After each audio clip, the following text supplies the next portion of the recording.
Assalamualaikum warahmatullahi wabarakatuh. Saya Dr. Nia Krisniawati SPMK dengan NIDN 00306853. Saya adalah dosen tetap di Departemen Mikrobiologi Fakultas Kedokteran Universitas Jenderal Sudirman, di mana saya mengampu mata kuliah mikrobiologi.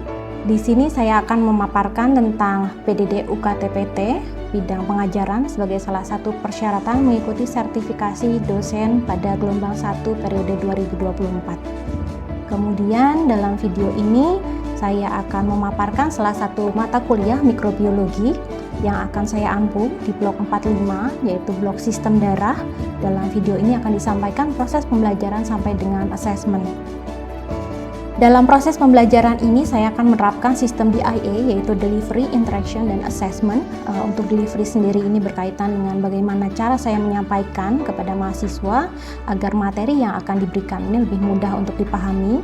Dan hal ini mengacu pada RPS yang berisi tentang capaian pembelajaran lulusan yang kemudian akan di breakdown kembali menjadi capaian pembelajaran blok, dan dari capaian pembelajaran blok ini akan di breakdown kembali menjadi sub capaian pembelajaran blok. Jadi untuk mengetahui materi-materi apa yang akan disampaikan kepada mahasiswa di blok sistem darah ini.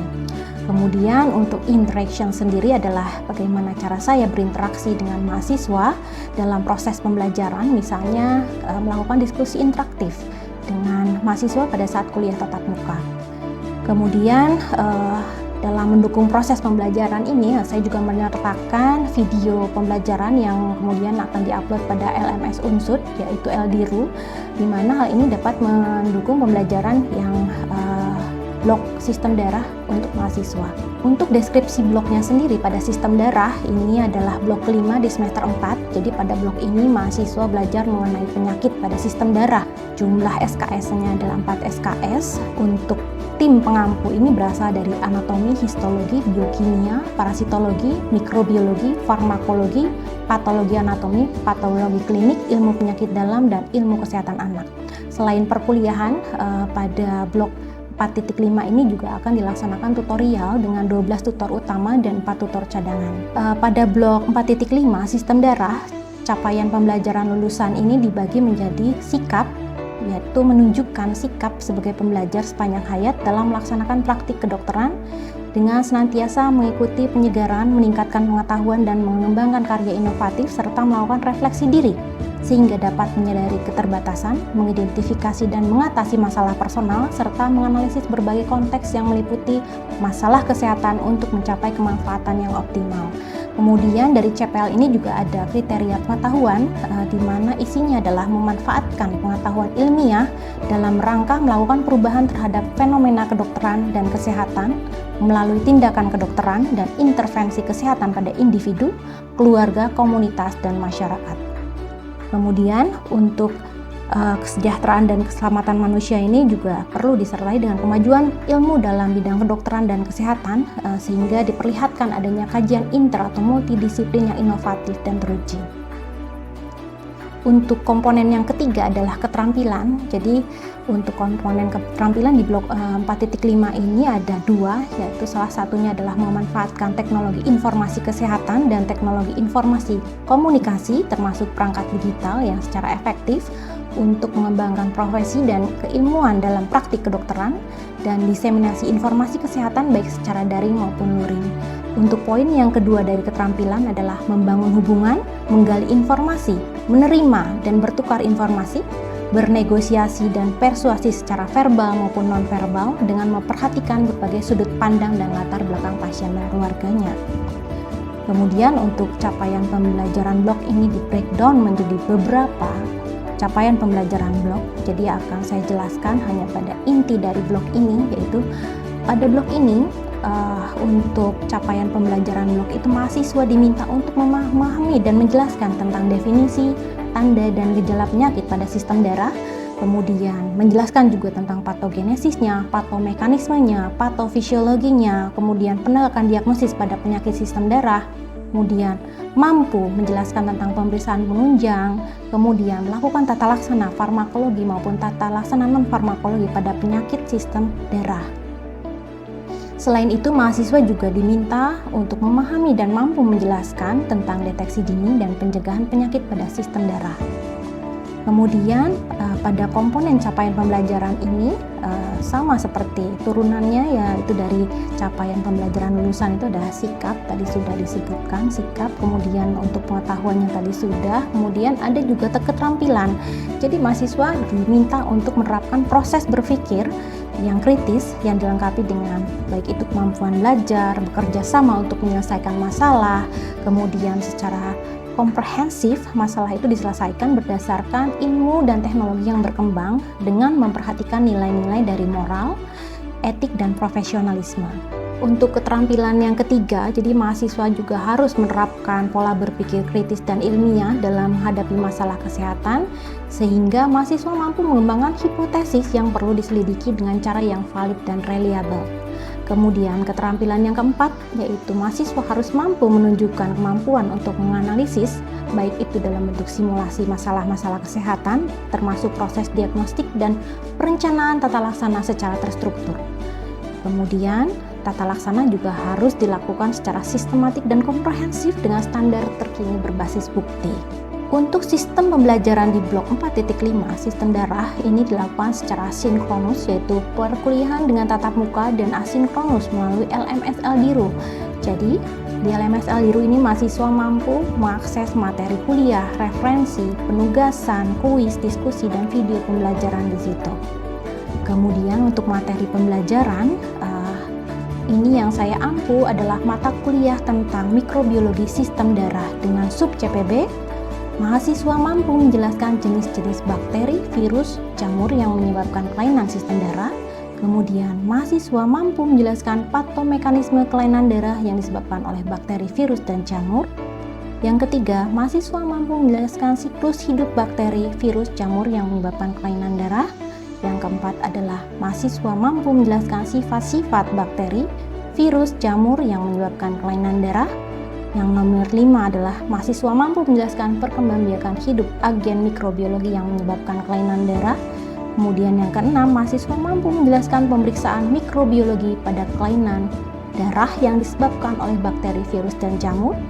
Yang terakhir, mahasiswa dapat menjelaskan patomekanisme dan patofisiologi dari bakterinia dan virenia. Untuk metode pembelajaran pada komunikasi awal blok ini ada yang namanya sosialisasi blok. Di situ dijelaskan kepada mahasiswa tentang peraturan akademik, kemudian teknis pelaksanaan blok, kemudian metode pembelajaran dan cara asesmennya. Kemudian dilaksanakan perkuliahan dalam sebuah kelas besar. Di situ nanti akan dibahas topik-topik yang berupa sub capaian pembelajaran blok dari kontributor yang tadi sudah disebutkan yang terlibat di dalam blok.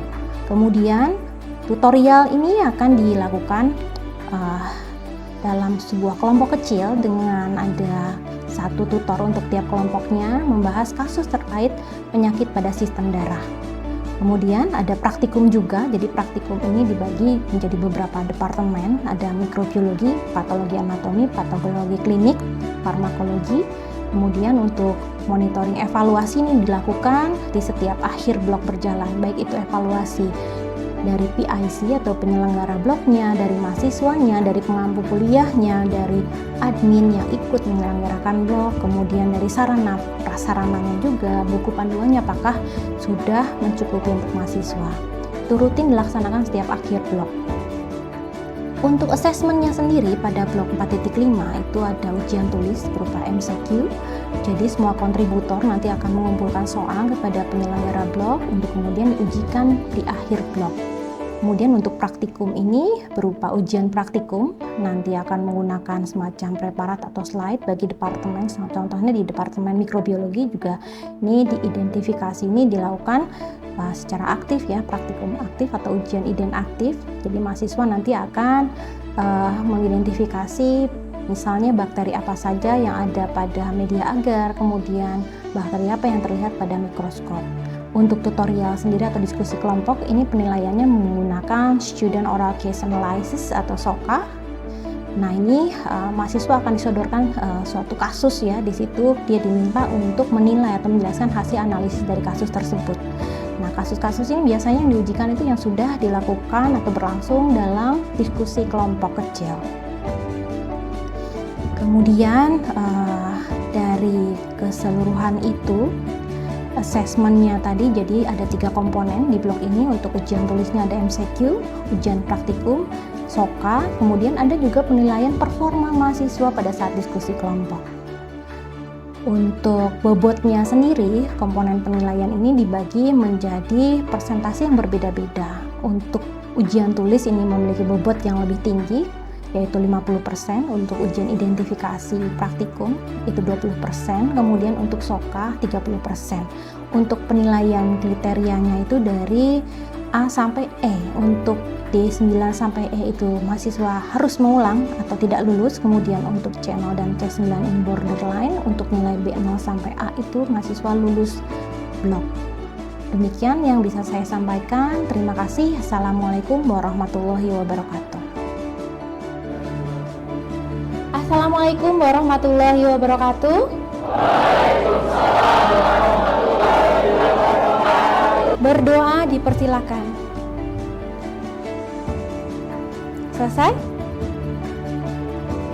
Assalamualaikum warahmatullahi wabarakatuh.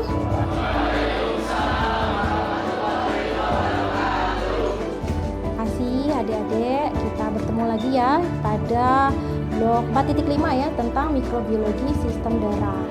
Nah, sebelum kita masuk ke materi, kemudian sebelum saya membacakan juga sub capaian pembelajarannya, saya akan melakukan pretest dulu ya. Jadi untuk melihat prior knowledge-nya adik-adik semua. Jadi pada saat pembelajaran ada gambaran apa inti-inti yang harus dipelajari. Jadi disiapkan gadgetnya dulu ya. Nanti akan saya berikan barcode-nya di depan. Tolong kalian ya.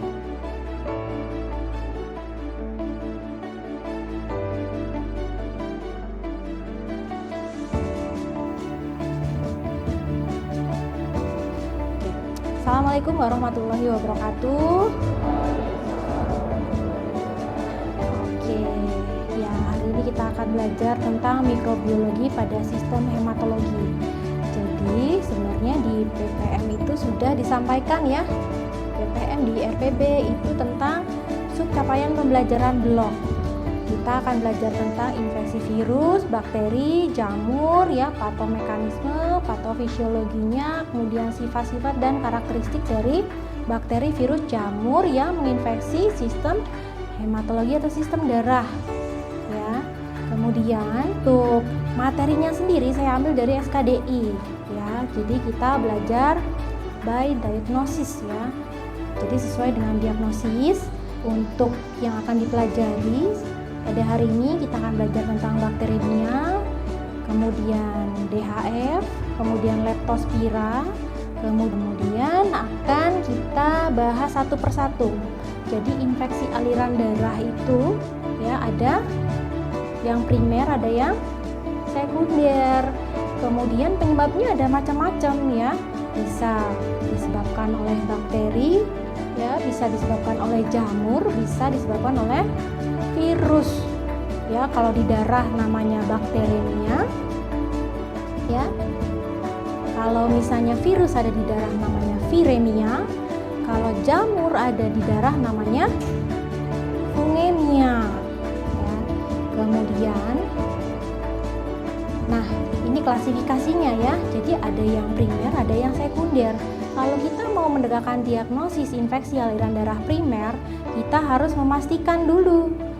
Jadi tidak boleh ada infeksi di tempat yang lain atau di lokasi yang lain. Ya, baik itu di paru-paru, baik itu di gastrointestinal maupun di sistem kemih ya. Sistem kemih, gastrointestinal, paru-paru atau di susunan saraf pusat.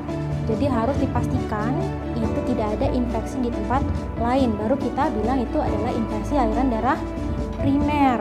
Kalau ada infeksi di lokasi yang lain namanya infeksi darah sekunder ya.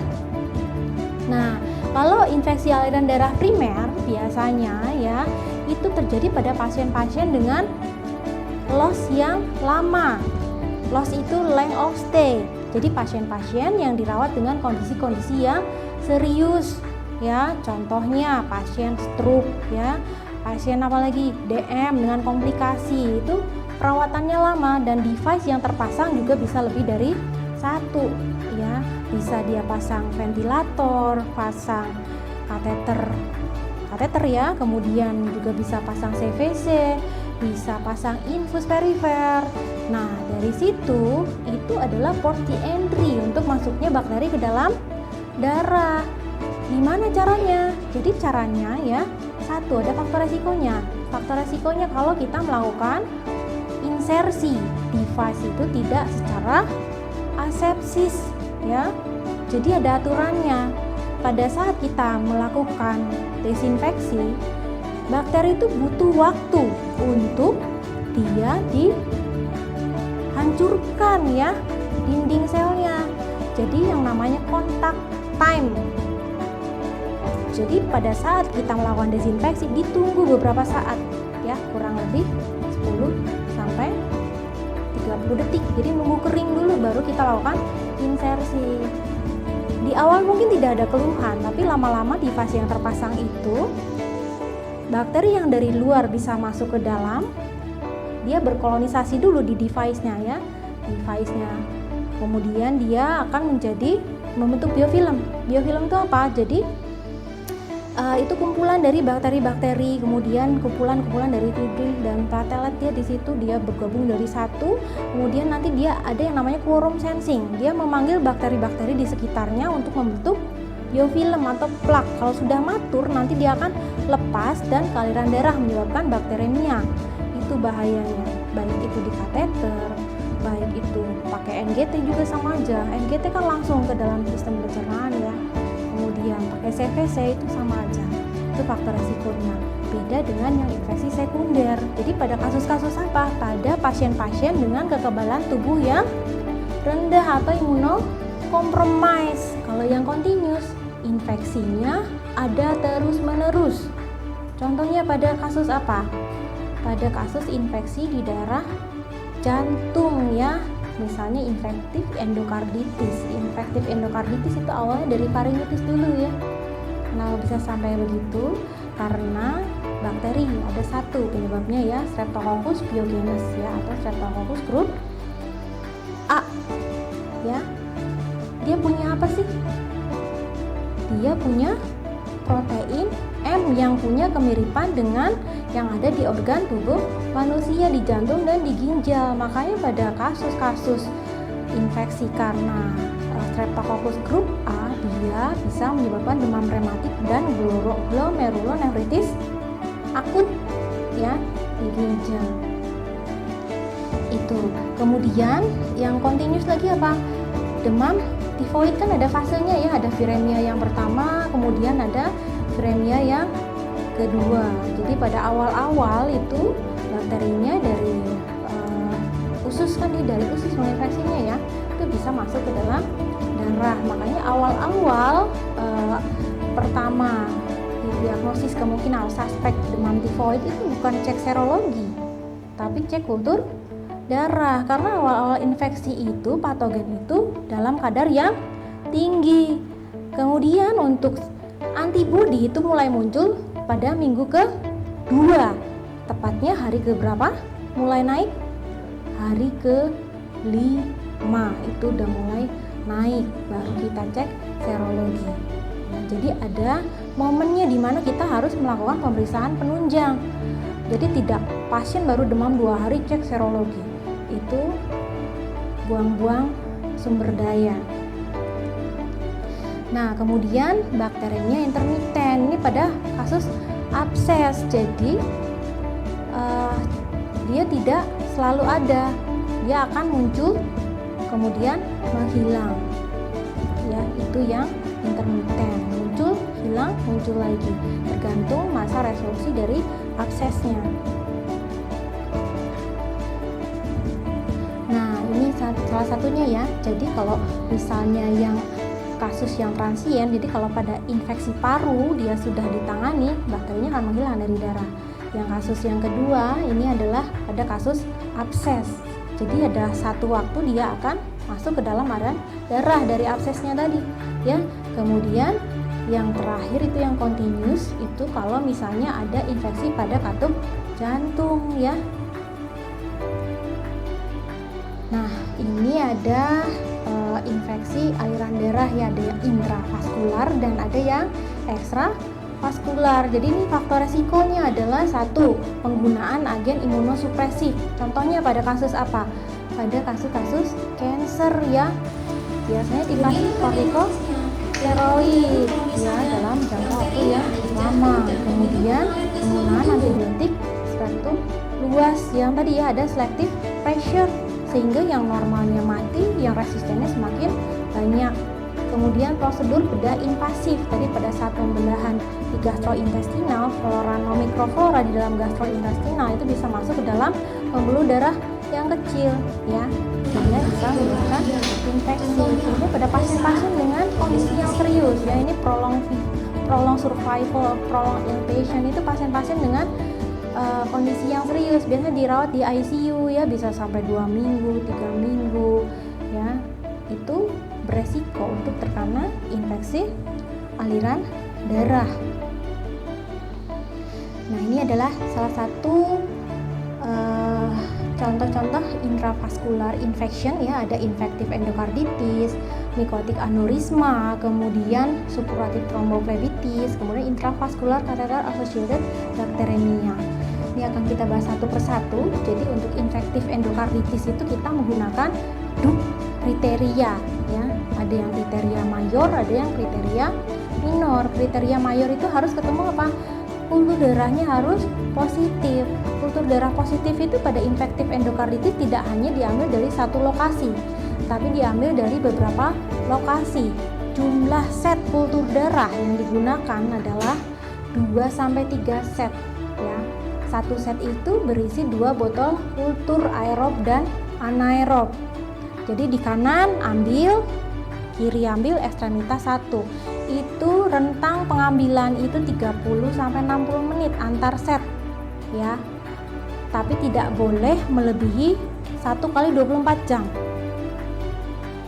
Jadi jarak waktu tidak boleh lebih dari 1 kali 24 jam. Kemudian apa diagnosisnya? Dari kultur darah, kalau misalnya bakterinya dari jantung, jantung itu kan ngalir ke seluruh tubuh. Otomatis pada saat pengambilan kultur darah, kalau dia sifat bakterinya itu continuous, di semua set itu akan tumbuh bakteri yang sama, genus spesiesnya sama, pola kepekaan antibiotiknya juga sama ya, paham?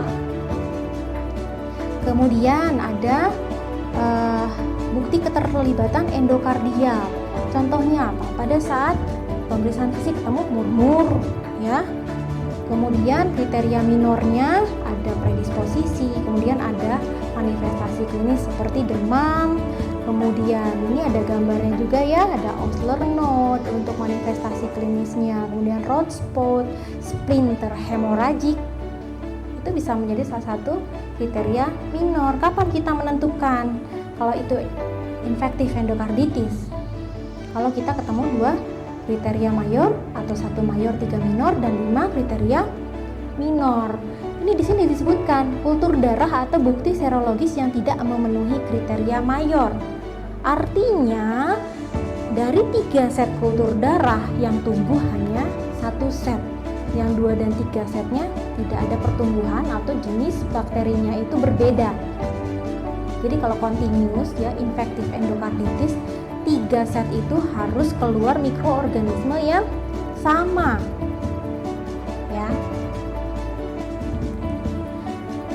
Kemudian ini bisa dilihat di sini ya.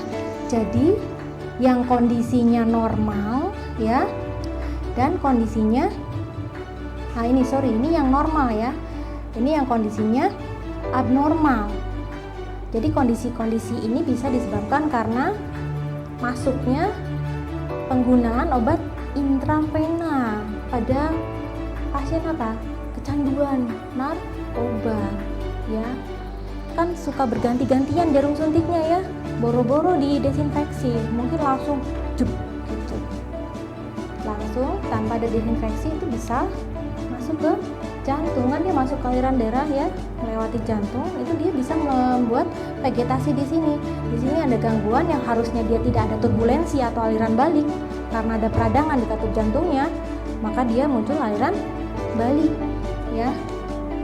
Jadi di sini terjadi kerusakan. Ini awalnya ya. Jadi awalnya itu dia kolonisasi di sini di katup jantung. Misalnya Streptococcus deh ya, dia kolonisasi di sini di katup jantung. Kenapa di katup jantung? Karena dia punya sifat yang sama ya. Kemudian dia juga salah satu untuk escape dari sistem imun ya. Jadi dia nyari-nyari sistem imunnya, antibodinya untuk merusak ini, ternyata kok antigennya mirip dengan yang di jantung. Jadi yang harusnya bakterinya dihancurkan, yang di jantung dan di ginjal juga ikut dihancurkan ya, gitu. Kemudian apa sih efek sampingnya kalau bakterinya kolonisasi di sini? Kalau ada antigen akan memicu respon inflamasi ya. Inflamasi, sitokin akan datang ke sini. Sitokin itu untuk apa? Untuk merusak bakterinya. Niatnya merusak bakterinya. Tapi karena bakterinya ada di dalam katup jantung, maka katup jantungnya, sel-sel di katup jantungnya ikut rusak. Ya. Terjadi apa? Peningkatan suhu, kemudian penurunan berat badan, apalagi CRP-nya, C-reactive protein ya, itu sitokin inflamasi. Kemudian erythrocyte sedimentation rate-nya juga meningkat. Di sini ada kompleks imun ya. Kemudian kalau misalnya dari sini dia lepas, kolonisasinya dari lepas ya, misalkan ke aliran darah masuk ke otak juga, walaupun ada blood brain barrier ya, dia tetap bisa masuk. Jadi stroke atau abses. Nah ini patogen-patogennya yang bisa atau sering menyebabkan infektif endokarditis. Yang pertama adalah Streptococcus, yang kedua adalah Staphylococcus. Ini mikotik aneurisma. Jadi mikotik aneurisma ini adalah pelebaran abnormal arteri karena adanya infeksi pada pembuluh darah atau pada dinding arterinya ya. Jadi dia melebar kemudian membentuk aneurisma. Nah ini biasanya pada pasien-pasien dengan penyalahgunaan obat, bisa karena trauma, bisa karena prosedur medis ya. Ini nanti videonya bisa diakses di Aldiru ya, nanti bisa dilihat proses pengambilan sampel kultur darah ya, kemudian ada panduannya juga. Nah ini volume pada anak-anak ya, disesuaikan dengan berat badannya. Misalnya kurang dari 1 kilo ya, berapa darah yang diambil? Cukup 2 cc. Jadi botolnya berbeda, ada botol pediatrik, ada botol dewasa. Nah ini gambaran besarnya pemeriksaan kultur darah. Ini adalah Bactec Alert. Ini botol kultur darahnya. Nanti yang sudah diambil sampelnya itu dimasukkan ke mesin. Nah lanjut sekarang yang bisa virusnya. Tadi kan bakterinya sudah ya. Sekarang virusnya. Virusnya itu yang paling sering adalah, ini lagi musim juga ya, dengue. Ada yang ini tanyakan? Ya. Ya. Kurang paham yang demam ini. Kan ada 1 sampai 4. Iya, sampai 5. Sampai 5. Iya. Itu kenapa yang tadi saya kurang paham, kenapa yang misalnya dia udah pernah kena gitu ya, sama yang tadi dia kerjanya di darahnya, saya kurang paham. Iya. Jadi kalau belum pernah kena itu belum ada antibodi ya. Jadi mulai dari awalnya itu mesti prosesnya panjang. Ya enggak? Untuk pembelajaran hari ini sudah selesai, untuk sasaran belajar juga sudah dijelaskan semua ya. Tadi dari pertanyaan adik-adik juga sudah terjawab semua. Sebelum mengakhiri perkuliahan hari ini, ada baiknya kita berdoa terlebih dahulu ya. Berdoa dipersilahkan. Selesai? Wassalamualaikum warahmatullahi wabarakatuh.